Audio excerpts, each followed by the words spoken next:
네, 5회 쟁점 이어가겠습니다. 오늘 두 분과 함께 할 거고요. 주식명가 MTNW 김대준 어드바이저, FL 자산관리 길건우 대표 모시겠습니다. 두 분 어서 오십시오. 네, 안녕하십니까. 네, 이제 오늘 내일이면 2025년 거래가 끝이 납니다. 올 한해 돈 많이 벌었다 이런 뉴스 기사도 있고 돈 번 개인 별로 없다 이런 뉴스 기사도 있는데 여러분의 상황이 가장 중요하겠죠. 나의 상황이 가장 중요하겠죠. 자, 내일까지 충분히 마무리 잘 해보면 좋겠습니다. 오늘 어떤 기회 찾아볼 수 있을까요? 양대 시장 플러스권 나타나는 속에서 다양한 섹터의 쟁점들 사전에 긍정과 부정 의견 받아봤습니다. 오늘 반도체가 다시 한번 이렇게 또 퍼포먼스를 보여줍니다. 금요일 날 많이 올랐는데 여기에 투경 해제 소식 SK하이닉스 쪽에 붙게 되면서 오늘 또 강세가 나타납니다. 삼성전자, 장중 신고가 경신 이야기 나왔고요. 자, 그래서 저희는 반도체가 가면 여러분 같이 인프라단으로 볼 수 있는 게 전력전선이거든요. 엮어서 살펴보고자 하고요. 지금 비중 조절이 필요한 것인가 이 얘기로 나눠보겠습니다.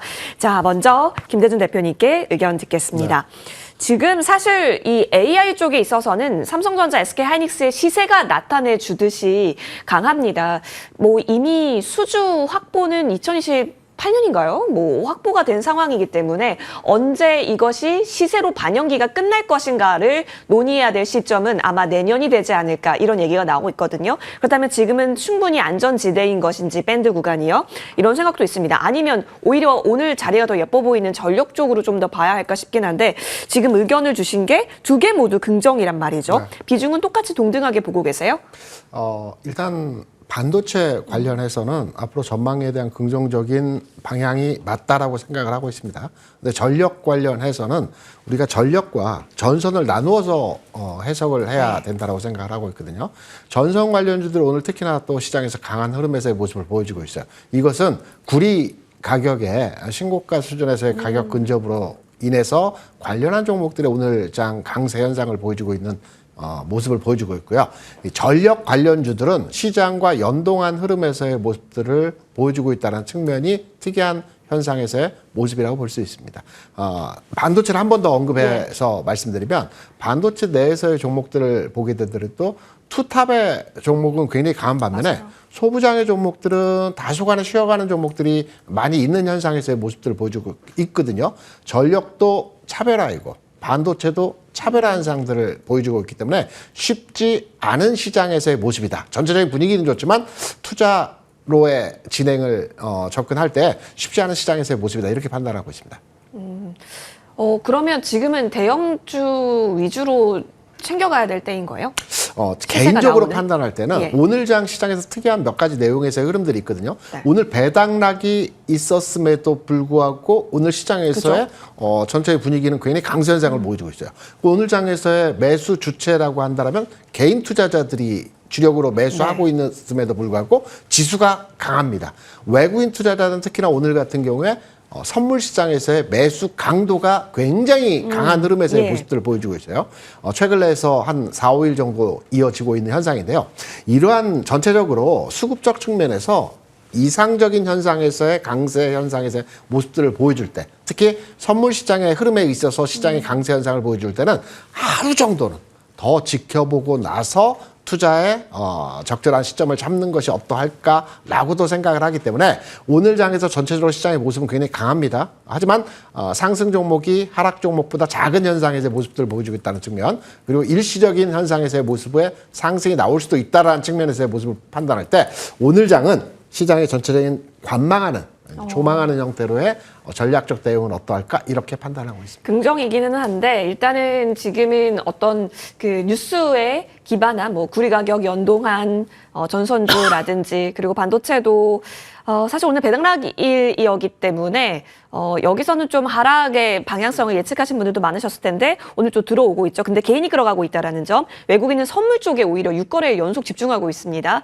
이 부분은 조금 더 확인하자의 시그널이다. 이렇게 바라보고 계시네요. 길건우 대표님께 의견 여쭙겠습니다. 대표님께서는 저희에게 효성중공업을 언급주신 바 있을 정도로 전력에 있어서 긍정적으로 바라봐 주셨던 것도 저희가 기억을 합니다. 반도체, 전력 모두 긍정이세요. 그리고 두 개는 AI 시대에 같이 가져갈 수밖에 없다라는 것도 알고 있습니다. 지금 신규로도 가능할까요? 신규자들이 되려 편하실 것 같아요. 왜냐면 이제 기존에 사실은 이제 전력기기 관련주들 보유하신 분들 같은 경우에는 야, 요새 왜 이래라고 이제 생각들을 하실 거예요. 뭐 이제 대표적으로 이제 전력기기 3대장이 있잖아요. 그죠? 근데 뭐 적게는 한 12% 정도 빠졌고 고점 대비해서 많게는 한 25% 정도 빠졌다 보니까 너무 소외되는 거 아니야라고 이제 생각들을 많이 하실 수 있는데 뭐 시장에서 보면 이런 얘기들도 있습니다. AI의 메인은 사실은 반도체잖아요. 맞죠? 근데 이 또 AI를 먹여 살려서 계속 굴리려면 꾸준하게 에너지를 공급을 해야 그죠. 되는데 또 전력 기기거든요. 그래서 뭐 미국 쪽에서도 지금 리포트 나오는 것들을 본다라고 하면 내년은 전력이 가장 큰 문제다라는 얘기들이 많이 나오기는 해요. 왜냐면 열심히 짓고는 있는데 전력 생산이 받쳐주지 못하면은 이걸 제대로 가동을 못할 수도 있다라는 얘기가 뭐 굉장히 심하게 뭐 생각하면 이제 이 정도까지 얘기가 나오다 보니까 전력기기가 쉰 만큼 리바운드는 굉장히 세게 나올 수도 있는 구간이다라고 저는 개인적으로 보고 있어서 지금 이제 뭐 반도체다 전력이다 따로는 아닌 것 같고 반도체는 지금 나쁘게 얘기 나온 게 다른 일도 없습니다. 그죠. SK 하이닉스 같은 경우에는 투자 경고 풀리자마자 뭐 달리기 시작하고요. 삼성전자 같은 경우에도 지금 뭐 노무라도 그렇고 뭐 다른 증권사들도 그렇고 지금 굉장히 지금 높게 잡고 있잖아요. 내년 영업이익 뭐 많게는 130조까지 얘기를 하다 보니까 반도체에 뭐 딱히 걸 건 없는 것 같아요. 이제 다만 신규로 들어가시는 분들이 어떻게 이제 고민을 하실까인데 반도체는 지금 들어가도 늦지는 않은 것 같고요. 그리고 이제 보유하신 분들 같은 경우에도 언제까지 들고 있어야 될까라는 걸 또 고민하실 텐데 네. 당분간은 그 고민은 안 하셔도 될 것 같아요. 왜냐면 실적이 어느 정도 찍고 경신을 한 다음에 피크아웃 얘기가 할 때 항상 보면 반도체 주가가 꺾이기 시작하거든요. 근데 아직까지 그 얘기가 나오는 거는 저는 아직 멀었다라고 개인적으로 보고 있고 그다음에 이제 가격적인 메리트로 본다라고 하면 저는 이제 뭐 반도체보다는 전력기기가 그래도 최근에 워낙 많이 빠져 있다 보니까 내년에 조금 안전하게 그래도 수익을 볼 수 있는 구간이다라고 저는 개인적으로 생각하고 있어서 뭐 꼭 하나 고른다라고 하면 저는 전력기기 고를 것 같습니다. 네. 전력기기. 네. 그러면 언급 주셨던 게 사실 효성중공업이거든요. 근데 사실 오늘 효성중공업뿐만이 아니라 HD 현대일렉이라든지 지금 전반적으로 플러스 강세는 나타납니다. 효중이 좀 더 퍼포먼스가 올해 하반기에 좀 더 좋았던 걸로 기억을 하거든요. 네. 이어갈까요? 조금 이어갈 것 같고요. 네. 근데 이제 미국 향으로만 본다라고 예. 하면 효성중공업도 좋기는 한데 HD 현대일렉이 사실은 내년은 조금 더 기대가 많이 되기는 해요. 그리고 이제 가격적인 것도 이제 개인들 같은 경우에는 사실은 그 종목당 가격이 사실 좀 부담스럽거든요. 효성중공업 180만 원이고요. HD 현대일렉 지금 78만 원이에요. 예. 그러니까 사실 손 이렇게 내는 게 쉽지 않잖아요. 근데 이제 뭐 개인적으로 본다라고 하면 효성중공업은 제가 이제 그때 12월 초에 말씀을 드리긴 했지만 어느 정도 차익 실현은 저는 아닌 것 같고 조금 더 이제 들고 계셔도 될 것 같고 그다음에 추가적으로 새로 전력기기를 보시는 분들 같은 경우에는 HD 현대일렉도 저는 나쁘지 않다고 봅니다. 전선은 배제하세요, 그러면? 전선 조금 애매한 게 조금 구리 가격의 이슈가 좀 맞아요. 많이 되잖아요. 네네. 뭐 최근에 오늘 뉴스 기사들 보니까 뭐 톤당 가격이 뭐 13,000달러 예. 또 이제 12,000달러 돌파했다 얘기가 나오는데 기본은 이겁니다. 공급은 비슷한데 수요가 계속 늘어나다 보니까 여기에서 이제 가격이 많이 올라가는데 여기서 이제 더 갈 거냐 말 거냐를 이제 고민을 한번 하는 순간이 올 건데 항상 12월에서 1월 넘어갈 때는 내년이 좋아질 거야 라는 얘기가 조금 나옵니다. 그죠. 근데 한 2월 달쯤 되면은 이 구리 가격도 사실은 살짝 조정받거든요. 그렇다라고 하면 전선 관련주들 같은 경우에는 요 가격 때문에 주가도 다시 조정을 받을 수 있는 구간에 들어가다 보니까 저는 전선보다는 전력기기가 나을 것 같아요. 오히려 전력이 확실한 쪽으로 네. 보자 의견이시네요. 알겠습니다. 올해 또 퍼포먼스가 없었던 쪽은 아닌데 내년도 전력 부족에 대한 이야기는 계속 제기가 될 것이다 의견 받아봤습니다. 자, 좋습니다. 그럼 이제는 다음 쟁점으로 넘어가서요. 저희 재건 이야기 듣겠습니다. 자, 여기는 미국, 우크라이나, 또 러시아 관련해서 평화안 이야기가 나오고 있습니다. 영토를 우크라이나가 러시아에게 양도할지가 또 주목이 되는 사안이기는 하는데요. 트럼프 대통령이 곧 타결 가능성을 암시했다라는 점에서 재건주도 같이 움직이고 있습니다. 김재준 대표님. 네. 재건은 우리가 꾸준히 다뤘던 것 같습니다. 올해만 한 5번째인 것 같아요. 그런 것 같아요. 그리고 뉴스 나올 때마다 이렇게 수급이 들어오는 거잖아요. 네네. 어떤 호흡으로 볼까요? 이번에도 그냥 뉴스를 활용하는 정도로 볼까요?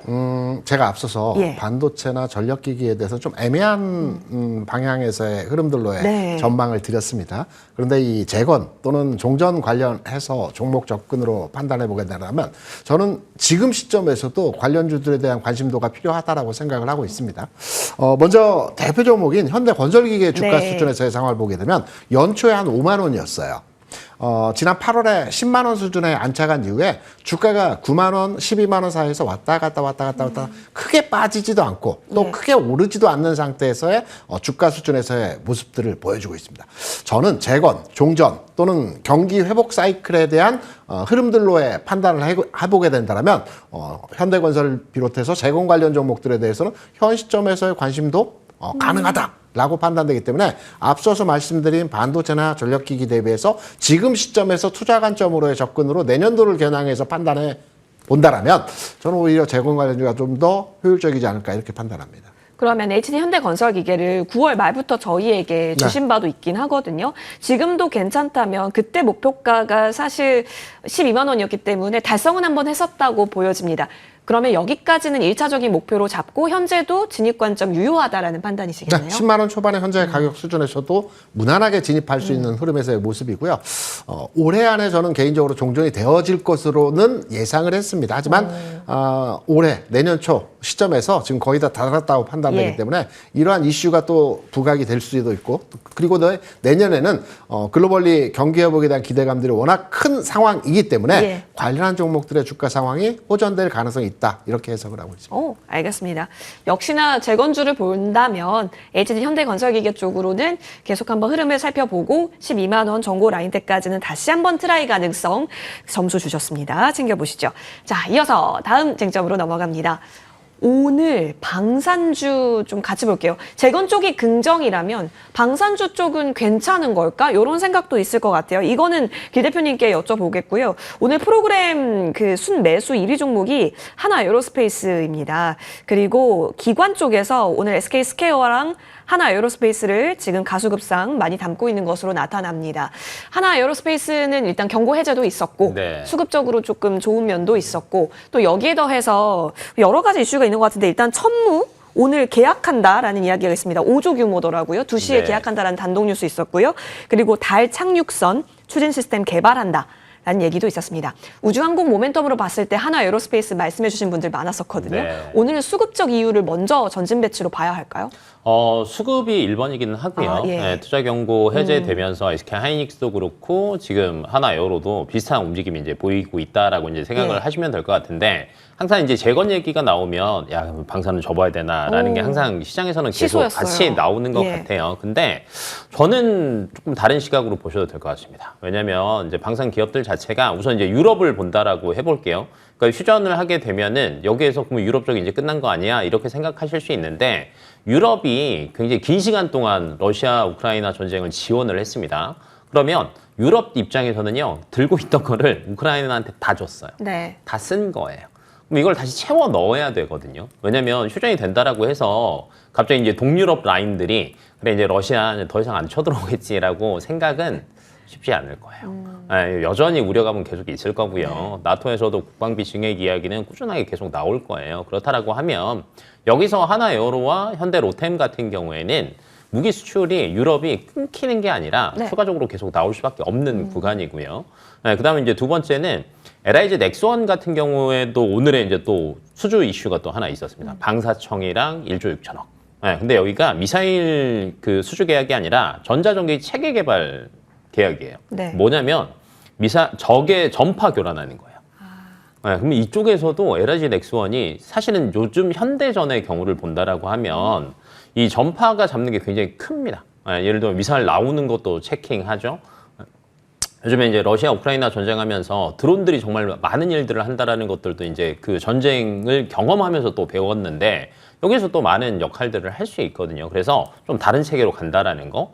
그리고 이제 추가적으로 아까 앞에서 하나에어로스페이스 또 얘기했는데 1,000억 규모에서 달 착륙선 추진 시스템 또 개발한다. 그건 이제 내년 가장 큰 이슈가 스페이스 X 상장 아닙니까? 그러면 여기에 대한 모멘텀도 사실은 숟가락 얹을 수 있고요.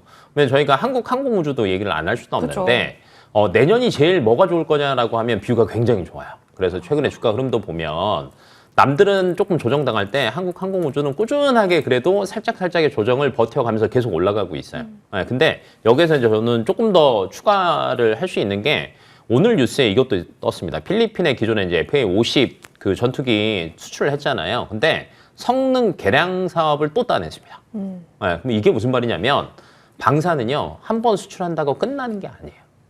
네, K9도 마찬가지고 뭐 K2 전차도 마찬가지고 이걸 계속 성능 개량도 해야 되고요. 보수도 해야 됩니다. 예. 네, 그러면 꾸준하게 많이 깔아놓으면 안전하게 매출은 또 따라올 수밖에 없는 구간이다라는 관점으로 보신다라고 하면 괜찮고요. 그다음에 이제 재건 얘기가 나왔으니까 하나 더 붙이자면 트럼프가 또 반대로 IS 공습을 했습니다. 네, 그리고 또 얘기했어요. 더 때릴 수도 있다. 네, 무슨 말이냐면 얘는 계속 지가 조금 편하게 운용할 수 있게 계속 뭔가를 건드릴 거예요. 그러면 전 세계적으로 지금 유럽은 휴전 분위기지만 중동 같은 경우에는 계속 불안할 겁니다. 근데 여기서 끝나는 게 아니라 중국이랑 사이도 사실은 계속 뭐 불가불이잖아요. 예. 그러다 보니까 방산 같은 경우에는 조금 쉴 때 꾸준하게 저희가 체크를 해보고 아니면 분할 매수를 해야 되는 그런 섹터지 않나 싶습니다. 이익 모멘텀은 건재하다. 네. 그리고 중동 모멘텀 껴있는 방산주들이 또 우리 빅포 중에 있기 맞아요. 때문에 여기서의 모멘텀도 한번 가져가 보자의 의견이네요. 재건과는 별개로 볼 수 있겠다. 잠시 후에 그래서 탑픽이 나옵니다, 여러분. 길건우 대표님의 탑픽은 이따가 공개되니까 집중해 주시기 바랍니다. 자, 이어서 다음 쟁점으로 넘어갑니다. 오늘 코스닥이 지금 현재 구간에서요, 한 1%대 강세가 나타나고 있습니다. 그 가운데 지금 그렇다면 끌어주는 쪽이 무엇인가? 다름 아닌 알테오젠이 지금 3%대 가고요. 뭐 펩트론도 8%대 움직입니다. HLB, 메지온, 삼천당 제약 순으로 현재 구간 제약바이오는 지금 지수를 견인하고 있습니다. 물론 여기에 그 로봇도 같이 끌어가고 있기는 한데요. 자, 바이오 의견 듣겠습니다. 오늘 외국인이 많이 사는 거는 올릭스로 보여요. 지금 바이오를 담는다라는 것은 JP모건 헬스케어라는 이벤트도 같이 있는 상황이고 코스닥 부응책에 있어서도 저희가 챙겨볼 부분인 거고, 근데 이거 이미 다 알고 있었던 거잖아요. 언제 수급이 들어오느냐의 문제인데요. 그렇다면 우리는 무엇을 가장 우선적으로 봐야 하는 구간인 것인가? 활용도 면에 있어서 지금 김대중 대표님께서 제약바이오 의견 좋게 주셨는데요. 네. 재료적 가치 측면은 예. 말씀해 주신 대로 다 시장에 노출된 그렇죠. 내용이고요. 저는 수급적 측면에서 판단해서 코스닥 시장에 대한 대응을 해야 될 필요가 있다고 생각하는데, 최근에 한 1, 2주 사이에서의 기관 투자자들의 코스닥 시장에 대한 대응도를 보게 되면 이전과는 좀 다릅니다. 이전 같은 경우는 몇백억 대의 매매를 보여줬던 형태였거든요. 최근에 2천억, 3천억 매수로 들어오는 규모가 이전과는 다르게 규모적 측면에서의 모습을 보여주고 있다는 측면도 우리가 눈여겨봐야 될 것 같고요. 코스닥 시장 하면 우리가 뭐 저평가되어 있나 고평가되어 있나 판단이 좀 어려우시죠. 코스닥 시장 자체가 1996년도에 출발했고요. 이때 시작 지수가 1000포인트입니다. 다시 말해서 시작 지수 대비해서도 아직까지 시작 출발점까지 도달하지 못한 상황에서의 모습이고요. 마음이. 예. 코스닥의 1800개 종목을 다 합친 시총이 대략 한 500조라고 합니다. 하이닉스가 한 480조 정도 되죠. 그러면 하이닉스 한 종목만큼밖에 안 된다는 거죠. 그래서 코스닥이 저평가되어져 있다는 것은 틀림없는 사실이고요. 그러면 코스닥 내에서 어떤 종목들이 움직일 것이냐를 판단해 보게 되면 코스닥 현재 시점에서 시가총액 10개 종목을 쫙 한번 살펴보면 10개 종목 내에서 6개 종목이 바이오 섹터입니다. 그러면 코스닥 부양책이라든가 코스닥이 앞으로 전반의 상승 흐름으로의 전환된다라는 가정으로의 접근을 해보게 되면 코스닥이 움직인다는 것은 바이오가 움직인다는 측면으로 수급적으로 우리가 해석해 볼 수 있을 것이거든요. 그래서 바이오는 현 시점 관심도를 가지고 접근해야 된다라고 판단되고 있고요. 바이오 대해서 여러 가지 뭐 재료들도 예. 현재 뭐 많이 나오고 있죠. 기술 수출 뭐 20조 정도 올해 됐다라고 하는데 이 부분도 어마어마합니다. 한 3년 전만 하더라도 기술 수출이 한 6조, 7조 뭐 이 정도 수준이었는데 올해 한 3배 정도 늘어났죠. 그렇죠. 내년도엔 더 늘어난다고 합니다. 그래서 21조. 이런 부분들을 판단해 보게 되면 코스닥 내에서 가장 많은 포지션을 차지하고 있는 바이오 섹터가 내년도에는 좀 더 활발한 형태에서의 모습이 진행되어질 것으로 판단되고 있고, 하이닉스 시총은 넘어가지 않을까. 아무리 못 간다 하더라도. 그래서 긍정적으로 판단하는 내용으로 접근하고 있습니다. 바이오에서 뭘 보면 좋을까요, 여러분? 잠시 후에 또 탑픽을 챙겨와 주셨기 때문에 조금만 더 기다려 주시면 좋겠습니다. 자, 그러면 탑픽 확인하기 전에 저희 로봇 이거 또 가네. 어려운 질문을 죄송하지만 드려야겠습니다. 김건우 대표님, 12월 말 1월 초에 로봇 보자 의견 주셨던 거 아직 저희는 기억하고 지난주에도 로봇 그 의견 해서 긍정을 기억합니다. 원익홀딩스가 다시 이렇게 가네요. 네. 올 한 해 정말 많이 갔거든요. 로봇은 지금도 괜찮아요? 우선은 기본은 이제 이거잖아요. 지금 연말 연초다 보니까 예. CES에 대한 기대감이 그쵸. 조금 반영되고 있는 구간이고요. 그러면 이제 CES에서 뚜껑을 열고 나서 주가가 더 갈 거냐 아니면 세론이 될 거냐를 이제 고민을 해보셔야 되는데 우선은 시기상으로 세론이 더 셀 것 같아요. 너무 올랐기 때문에. 네, 너무 올랐기 때문에 뭐 세론하고 얘네들이 도대체 앞으로의 방향성을 어느 정도 잡고 있느냐가 시장에서 조금 체킹할 것 예. 같고요.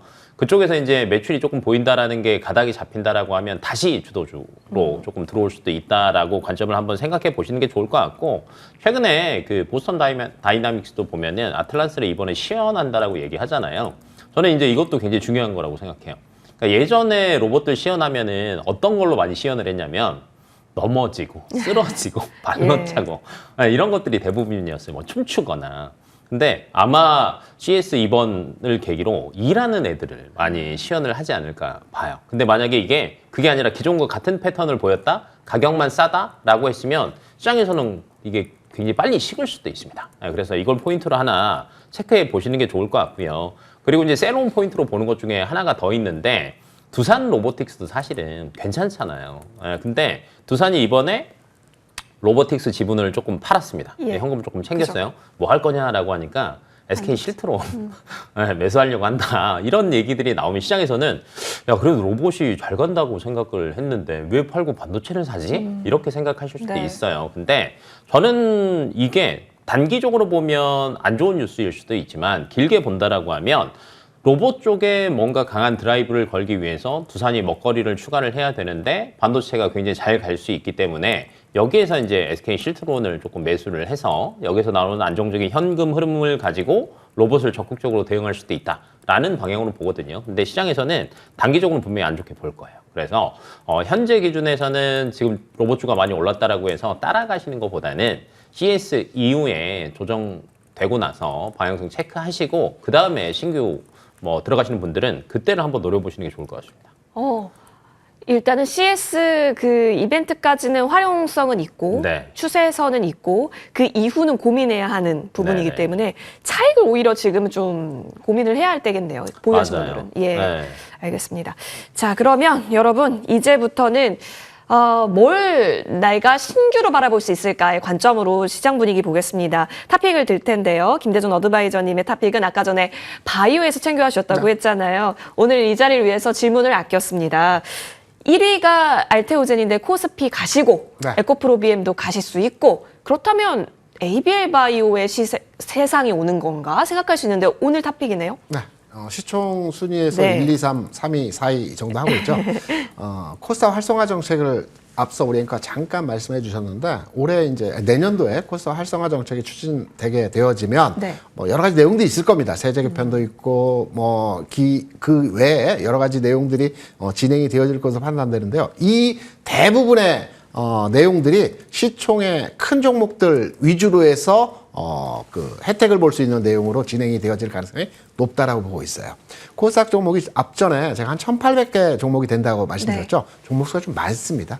거래소가 한 800개인 반면에 코스닥은 1,800개인데 퇴출에 대한 부분도 언급을 했죠. 그래서 퇴출될 건 퇴출되고 키워줄 건 키워주는 형태로의 코스닥 부양책이 내년도에 진행되어지게 된다면 시총 상위권에 있는 종목들 위주로 해서 부각이 되는 이러한 형태로의 모습이 진행되어질 거고요. 이 중에서 ABL 바이오는 역시 앞서 말씀드린 기술 수출과 관련돼서도 연동되어지는 흐름들에서의 모습들을 보여줄 가능성이 있기 때문에 현 시점에서의 주가 수준에서 판단해 보게 되면 최근 일정 기간 기간 조정을 거치고 나서 다시 재상승의 흐름으로의 전환이 되는 모습에서 네. 지금 주가 모습을 보여주고 있습니다. 그렇다 본다면 가격적으로 보더라도 크게 부담이 없는 흐름에서의 모습들. 오늘 같은 경우는 전체적으로 2차 전지와 IT 플랫폼과 또 바이오 섹터 간의 힘겨루기 내용에서 아침 시초가 대비해서 다소 밀리는 마이너스권에서의 조정을 예. 나타내고 있지만 주가가 바닥 찍고 턴오버할 때 우리가 오히려 올라갈 때 쫓아잡는 것보다는 이러한 눌림목 과정에서의 진입이 더 용이하다라고 생각되는 측면에서의 내용을 바탕으로 해서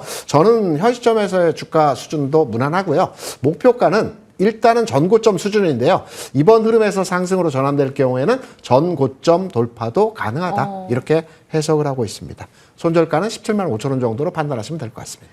20만 원 넘기가 참 힘든 구간이잖아요. 21만 원까지는 흐름 보고 또 전고가 22만 원이었기 때문에 추가적으로 돌파력 생각해 보겠습니다. 에이빌바이오 파이팅 응원하고요. 이어서 김 대표님의 탑픽입니다. 방산에서 챙겨와 주셨잖아요. 나올 게 나왔습니다. 내년이 더 기대된다고요? 최근 들어서 많이 네. 오르긴 했어요. 네. 근데 내년에도 괜찮을 것 같습니다. 사실은 유럽 쪽에서 우리나라 방산주들이 많이 인기가 좋을 때 한국 항공우주는 많이 쉬었습니다. 도대체 왜 이렇게 못 가냐라고 했는데 지금은 반대로 LIG, 넥스원, 현대로템, 하나 에어로스페이스가 20, 30% 다 빠졌거든요. 네. 근데 한국 항공우주는 고점 대비해서 지금 3%대요. 맞아요. 고점 계속 올리려고 예, 예. 하고 있단 말이에요. 그러니까 이게 기대감이 반영되고 있는 시점이다라고 생각을 해보시면 될 것 같고 첫 번째는요. KF21이 내년에 양산을 시작합니다. 그래서 아마 양산 전까지는 이 기대감을 꾸준하게 가지고 간다라고 이제 생각을 하시면 될 것 같고요.